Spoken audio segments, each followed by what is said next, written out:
السلام علیکم سامعین۔ حضرت علی رضی اللہ تعالیٰ عنہ اور قلعے کا دروازہ۔ معرکہ جاری تھا اور موت سروں پر منڈلا رہی تھی۔ حضرت علی رضی اللہ تعالیٰ عنہ شوق شہادت میں آگے بڑھے اور میدان کارزار میں اپنی جان کی بازی لگاتے ہوئے بغیر کسی تردد کے لڑنے لگے، یہاں تک کہ آپ رضی اللہ تعالیٰ عنہ نے بہت سے یہودیوں کو ٹھکانے لگا دیا۔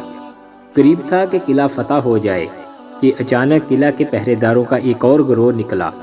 اس گروہ کے ایک آدمی نے حضرت علی رضی اللہ تعالیٰ عنہ پر اس زور کا وار کیا کہ آپ رضی اللہ تعالیٰ عنہ کے ہاتھ سے ڈھال گر گئی۔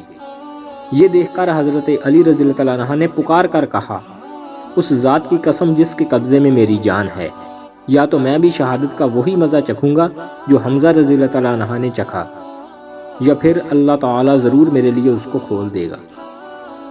چنانچہ آپ رضی اللہ تعالیٰ عنہ ایک شیر کی طرح پرانے دروازے کی طرف جلدی سے دوڑے جو قلعے کے پاس پڑا ہوا تھا۔ اس دروازے کو اٹھایا اور اس کو ڈال کی طرح اپنے بچاؤ کا ذریعہ بنایا۔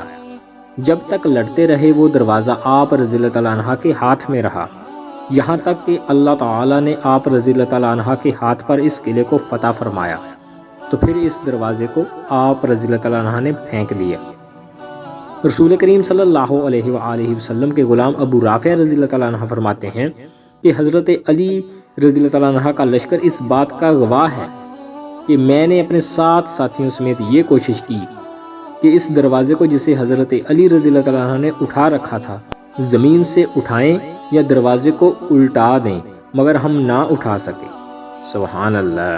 سامعین، اگر ہماری یہ ویڈیو آپ کو اچھی لگی تو اسے لائک کیجیے، کمنٹ کیجیے اور ہمارے اس چینل کو سبسکرائب ضرور کر لیں۔